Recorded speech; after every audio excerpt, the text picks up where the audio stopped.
Hi, everyone. It's Joe Veneri, the host of Fitt Insider, the show where I talk with the entrepreneurs, executives, and investors who are redefining the business of fitness and wellness. Today, I'm joined by Sarah Robb O'Hagan, CEO of Exos, a human performance company. In this episode, we discuss Sarah's experience at companies like Nike, Gatorade, Equinox, and Flywheel Sports. We talk about Exos programs that span work, sport, and life. Plus, we cover the company's efforts to make elite performance more accessible through in-person and digital offerings. Before today's episode, I wanted to share some updates to the Fitt Insider platform. As you might know, in addition to this podcast, we send a weekly newsletter to help operators stay informed and make better decisions. We also launched an industry-specific jobs board filled with hundreds of openings at top companies, and we're actively investing in early-stage health and fitness startups. To see what's new or to get in touch, visit insider.fit.co. Hi, Sarah. Welcome to Fitt Insider. Thanks for joining us. Hi, Joe. Great to be here. Really looking forward to this conversation and excited to chat, share some insights both about the industry, Exos, and yourself. But to kick things off, can you just maybe introduce yourself and tell us a little bit about Exos? Absolutely. Yes. I'm Sarah Robb O'Hagan. I'm very proud to be the CEO of Exos, or Team Exos, as we refer to ourselves internally. So we are a human performance company and, in fact, the originator of the category. So you're very familiar with my wonderful partner, the founder of Exos, Mark Verstegen, who basically about 20 years ago, he decided he was in the business of training elite and professional athletes that, gosh, why were we asking them to go one direction to figure out strength and conditioning, another for nutrition, another for sports psych? What if you could put it all under one roof? And hence the beginning of Exos was born. And Joe, I know you'll relate to what I'm about to say, but it's just extraordinary to me how the consumer landscape is that now.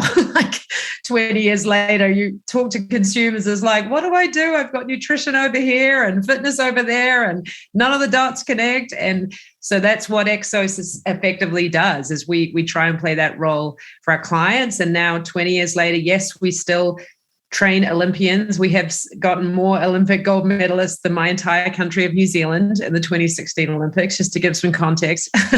But we also now we run gyms and health and wellness programs and remote fitness solutions in Fortune 500 companies as well, which is super fun. Yeah, a lot that I want to dig into there, both about the company and the various kind of business lines, and you can talk about how you define them. But I wanted to first touch on your experience from Nike and Gatorade, Equinox, Strava. It's kind of like the who's who of health and fitness companies. So super interesting and really incredible to, in doing some research for this, like track all of those different moves that you've made and the experiences. Can you talk about just how you've navigated that path through your career and then how that led to Exos? Absolutely. Well, yeah, it's funny. I studied marketing at university in New Zealand at the era of Michael Jordan and Nike and Just Do It. So that's where it all started. I had this wild dream of just desperately wanting to work for Nike. I was so inspired by the brand and what it stood for. And yes, my career, I was a marketer at Nike. And then I was lucky enough to lead Gatorade as its president through a giant turnaround coming off the 2008 recession. So that was just an amazing career opportunity to take one of the iconic brands of the industry and help set it up for a new chapter of success. And from there, I went to Equinox, the fitness clubs, from Equinox to Flywheel. So did some boutique fitness along the way. And how I ended up at Exos is I joke that I've sort of figured out what the athlete puts in their body, puts on their body, and now it's like how they train, body, mind, and everything. And funnily enough, I actually met Mark Verstegen when I was at Gatorade back in 2008, and we were looking for the most authentic ways to sort of reground the brand, and he was the only place to go. Exos was the company that everyone in the industry turned to. So I've known him a long time. And when right before the pandemic, he and I met up and he's like, we're looking at how can we grow this business from what was predominantly bricks and mortar to the next level of growth, and what might I do in that scenario with him? And so I joined the company. I couldn't have been more excited for having known this little company for a long time. And then Joe, literally I joined 2 weeks before we shut the entire business down. So, right. I can pick my timing always. Yeah, it's been incredible also to watch Exos. I mean, I know it as athletes performance. You talk about all the Olympians that you train. I think initially I came to it, I was a personal trainer and gym owner myself. So I was looking at what Mark was doing and I was like, this is awesome. We want to kind of recreate this in some way. And obviously he's grown it into something much bigger than that. And now you running that operation, but you would watch like the NFL draft and it was like, all of the first round draft picks trained at Athletes Performance or at Exos. Totally. And now that's the same of many athletes, but the business has evolved to include sports and work and life in general for, the general exercise seeker. Looking at the business today, what do those pillars or offerings look like? Yeah. So thank you for asking. So first of all, it's as simple as what you just said. We believe that sport improves work, improves life. So when we define sport, we think about that in the broadest context of the game of life. So whatever you do physically, mentally, with your nutrition, good, healthy living to help yourself be a better athlete in life. And if you think about it, like most of us as adults are focused on your audience, entrepreneurs, investors, executives. We're all ambitious in the workplace. And we believe that if we can improve your physical fitness and performance, that will make you better at work. And when you're better at work, that gives you more opportunity in life, right? So we connect the dots that way. So our business lines today, we still do have the original sport business that you just referred to. But now we have two additional lines. One is Exos Fit, which is we run fitness centers across the Fortune 500. About 30% of the Fortune 100 are our clients. And now coming out of the pandemic, we've extended that to fully remote offerings, which is super cool. So it means whether you're showing up back to campus, whether you intend to be fully remote or hybrid, we can now meet you with one of our Exos coaches where we essentially help people like you and me connect all of the dots of their health and fitness lifestyle, from exercise to nutrition to mindfulness to stretch breaks, all of the above, where our coaches essentially work with individuals and teams within corporate environments. And then we have our last, which I'm super excited about. We're launching next year a new platform called Exos Perform. And that was born off the back of this insight. Are you ready for this? 80% of Fortune 500 executives played team sports in high school. So there's just a huge correlation between a formative team and sports experience and really ambitious people in the workplace. And so there's this big connection between the high performers at work and having had that really relentless physical and sports experience. So Exos Perform is this new platform where we bring together people into a 6-week training program with a small group, a little team, and a dedicated coach. And we're effectively putting them through a bunch of challenges that connect what they do in life, physical fitness, to their sort of mental strength and agility in the workplace. So it's really novel, very, very cool and exciting. And that is actually coming to market here in 2022. Yeah, it's a lot of moving parts that you're managing and overseeing, and kind of want to get into how that's playing out. But I think the point is well taken that, I often think about it. How is it that you're able to be a high performer at work or in your life, or as somebody who is essentially the chief executive of a company, if you aren't able to kind of have that same type of ownership or maybe performance or optimization over your own body, which is incredibly hard, and where someone like Exos comes in to help manage all of these different aspects. When you think about the kind of root, the ethos of the company being high performance and almost human performance, as you called it, optimization, how do you balance that with also at the same time making it more accessible? Like you want to have that status, the focus, the kind of, striving to uphold the standard while also democratizing access for everyone. Absolutely. How do you think about that? Yeah, it's a great question. And it actually goes back to what you asked me in the beginning. I feel lucky to have learned at the very beginning of my career from the greatest sports brand in the world that you want to be aspirational, but you have to be accessible. If you have a body, you're an athlete. Here at Exos, we believe if you are a human, you are a performer. And So it's funny, those people that are newer to the category, we actually call them rising performers. Like, honestly, we apply the same techniques to that sort of 65-year-old engineer who's been sitting in their seat and struggling to be able to move freely and lift their grandchild as we do an elite performer. And it really comes down to deeply understanding, as Mark would say, the human inside the body, like what motivates them, starting to understand from that place how you bring the solutions to them through the lens of their own motivation. And actually in the workplace right now, for those rising performers, a lot of it is just the sheer connection of community. Like, we've all been stuck in our homes, we're isolated, we're missing our teammates. And if our coaches can bring the group together, like on a Friday morning stretch break, just 10 people, and just have them feel, I got through the week and I'm okay, that's one little step into a performance lifestyle, right? And with that, the flip side of that I wanted to ask about was, then how are you, right, managing this as all of the different business lines that you spoke to, evolving from that, the athlete focus to the performance centers, then into kind of the corporate wellness sector and continuing to expand that? How are you think about prioritizing those things, building culture, and then the leadership as you continue to grow the business? Yeah. Well, I would say that's probably been the single biggest challenge for me in the last couple of years, because really our biggest opportunity was making sure we connected the dots across our platforms as effectively as we could. And we now talk a lot about our One Exos platform. Effectively, digitally, we're building tremendous coaching tools on the back end for our coaches.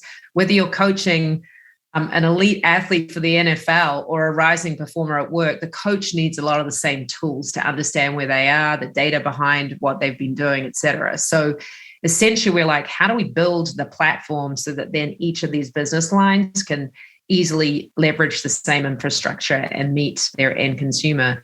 So really, that has been my focus. I would say, to your question, I feel very, very, very lucky that Exos, and you know it, you've been exposed to us, we are a beautifully unique culture. It's just, Mark walks this earth to help people be better in life. And that's the way everyone who's wired comes in our doors. And I would say, looking back over everything that's happened in my career, I've never led a company through a pandemic, but boy, I have never seen a culture rise up and deal with it better than I could have ever believed than this one. So that's where I feel lucky. Yeah, you mentioned kind of coming on board, a couple months or a month before, 2 weeks before having to, adapt to what shutdowns and pandemic and remote work. And there's obviously the impact, right, on the fitness industry that you have brick and mortar gyms and the transition to at home. There's the impact as it relates to Exos in some ways, both in sports performance, just sports went away. Yeah, absolutely. Also, the work environment shifted. So now remote work, where people were working out at the office and being trained by the coaches. And then just in general life, right? Adapting as a leader, managing teams, mental health that goes along with that. How much of this kind of vision that's coming to life now, and you mentioned new programs launching in 2022, were on the roadmap kind of pre-pandemic, and how much was it the company, yourself, leadership rising up and saying, hey, we need to put it into a new gear to launch these things given the state of the world? Yeah. I would say, so I joined the company having really spent time with our investors and the board on my personal belief that the company had big growth potential if we could add remote coaching services to the platform. So funnily enough, we were anticipating the shift to remote work. I could not have anticipated clearly what happened with the pandemic. But what I would say looking back now is I believe that what the pandemic did for our industry is it sort of took 10 years of consumer shift and made it happen in 3 months. And as a leader, that meant that we kind of, often when you go through transformations in businesses, it's a long road to sort of get everyone to understand why you even need to move there, right? Whereas every one of our coaches overnight, it's like, okay, I'm Zooming now, they kind of had to. And I think it really, really helped us with that cultural shift to move forward because it was forced on us.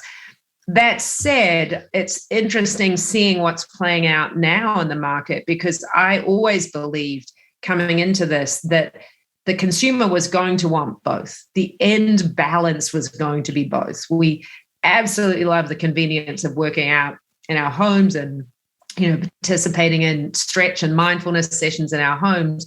But I know for myself that human connection that comes with being in the physical gym environment is unmatched. And so that was always our hypothesis. And I think it's enabled us to fast forward all of our remote services development. But it's interesting now that our facilities are all opening back up, we're spending a lot of time thinking about how do you innovate that experience? How do you make that much more exciting and enjoyable and integrated with that at-home experience as well? Yeah, so much of it evolving and shifting in real time, and trying to keep up while also leading the way with some of this innovation. One of the things that I come back to time and time again is, if we did take and accelerate this consumer shift, which I think is obvious at this point, right? From hybrid offerings, omnichannel, connected fitness, wearables, and health monitoring, lots of really cool tech that goes along with that. But still at the same time, the vast majority of people still suffering with chronic diseases, diabetes, obesity, just general sedentary lifestyles. Well, at the same time, we talk about Exos and high performance. It's, even for me, as I look at the industry and have all these conversations, it's difficult to keep all those things in my head at the same time, that we want to push forward and innovate. There is all this new technology, but people are struggling to maintain and access these healthy habits. I don't know that there is an answer to it, but maybe just how are you even thinking about it? How do we put these things together to reach the people that need it most, while also offering these really incredible, technologies, innovations for people who are pushing at the top end? Yeah, I think it's interesting because I think for us, and actually for me personally, I'm not even going to say Exos, I just deeply, deeply believe the human connection in coaching somebody to move their lifestyle in the right direction is profoundly important and needed in the recipe. And that's why I joined this company, because we are a human coaching company. And in the end, I think there's a big difference between one-way streaming content that, you and I can do in our own time whenever we feel like it, and we're highly engaged, so we will figure it out ourselves, and two-way interactive content. Not only is that, or a two-way interactive experience with a coach, but often the connection of other people in that experience. And we definitely believe for those newer to the category, coming in, those rising performers I talked about, you look at, I believe that the average gym membership attrites at about 70% or some ridiculously high number. Whereas our team-based programming, we're lucky if they had tried at maybe 10%. It's so sticky because there's something to be said for the connection and human accountability between a small group of people and a coach. And so that's what we continue to believe in. We've seen it happen in every single environment that we have trained and coached. But now the question is, how do you use all these wonderful new gadgets we're wearing to make that experience more accurate, get better outcomes, and more fun for the user? Yeah, it's all that coming together. There's a few of the things that I'm kind of thinking about as you're walking through that is the personalization aspect, really kind of meeting people where they are and continuing to dial in based on data, based on what they're capable of, where their performance is now and where they maybe want it to be. And coaching, going beyond that, so that, one-on-one, having the ability to know that individual, right, with technology increasing, the kind of outcomes and accelerating them so much more than they ever have been. When you look at those trends and even some of the things that you mentioned, what athletes put in their body, what they put on their body, and now thinking about how they train, and almost now taking that and making it transferable to the everyday, I think of them as like a casual exerciser or health seeker. Are there other trends that are top of mind for you that you look at that you're keeping an eye on, whether it's something that you hope to integrate into Exos, or that you're just personally interested in that maybe are evolving more quickly or of interest? Yeah. Well, we're definitely, just like everybody, spending a lot of time on neuroscience and, a lot of time on flow and flow state. And because I think so much of kind of what you were saying before, that the consumer of all that stuff has been at the high end, and how do we bring it down to everybody to get access to that kind of experience? So I would say that is what we're spending a lot of time thinking about. But secondly, I know I keep coming back to it, but we are spending a lot of time on community and team dynamics and how that helps people get the outcomes they're looking for. Because I think so much of the industry, in fact, the personal development industry, not even just the fitness and performance industry, everything's focused on me, like get your device, get this, get that. And it's all like focused on just you. And yet, like I said before, the data would say that you get more outcomes, certainly, if you are more engaged and if you're sort of connected through humans to make yourself more accountable, because none of these things get results if you don't stick to them, right? So we're spending a lot of time on that exact topic. And I take it back to our corporate business. In a world where entrepreneurs, employers, executives, we are all struggling with, how do I continue to build teamwork in this bizarre remote hybrid environment? I think we can play a big role in that. Yeah, that was something, as you were talking about, I wanted to ask about the corporate business being such a big part of it. You mentioned what it was, 80% of high-level executives come from team sports. So it's pretty obvious to me as well, like growing up playing team sports, that's just how I think about my day-to-day is, who are those team members? How are we leveraging them? How is everybody continuing to move forward as a cohesive unit? So it's kind of obvious. But then for, I think, so many years, we saw corporate wellness as, people were paying lip service to it, but they weren't actually kind of implementing anything. Sure, it started to kind of ramp up even before the pandemic, but then much like the acceleration that we saw across the broader industry, now everybody's talking about enterprise sales, corporate wellness, team building. What have the conversations been like with those kind of corporate clients you mentioned that are trying to figure out how to do the team building, but you and your team are talking to them and saying there's a difference between offering access, a discounted access or free access to an app versus a kind of wholesale turnkey program. Yeah. What are those conversations like? Yeah, they're everywhere right now.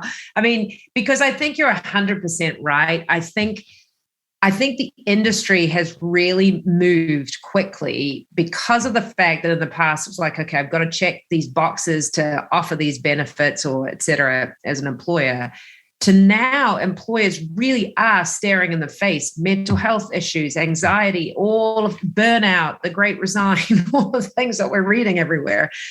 And therefore it's like, whoa, that's not enough. Like engagement is what's really going to matter. And our new product lines that we're currently selling into the market, we're really working with our clients on engagement. Like let's talk about, let's price these around engagement, because that's really what you're looking for. At the end of the day, if you can get one of your employees to engage in these services and it gets them more connected to their teammates, it's going to make them more connected to you, right?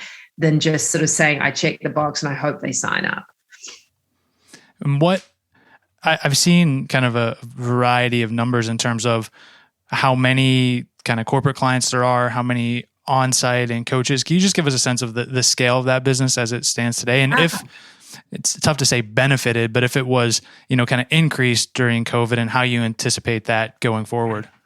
Yes. Like I said before, we have about 30% of the Fortune 100. Before COVID, we had about 400 sites around the world, gym sites around the world, that all pivoted. All of our coaches, we have about 4,000 coaches pivoted to virtual. And interestingly for us, in the old days, the benefit of sort of on-site gym services was only accessible to on-site employees. So by definition, it limited our ability to reach because every company's had at-home workers for a long time. And actually the the request around services for remote workers was one of the number one most requested things even before the pandemic. So absolutely for us, this shift opens up the number of employees in our accounts that we can reach tremendously. So, that's one of the things we're super excited about. And it enables you to sort of connect those dots teamwork-wise between remote employees and campus-based employees in a way that you couldn't before. Yeah.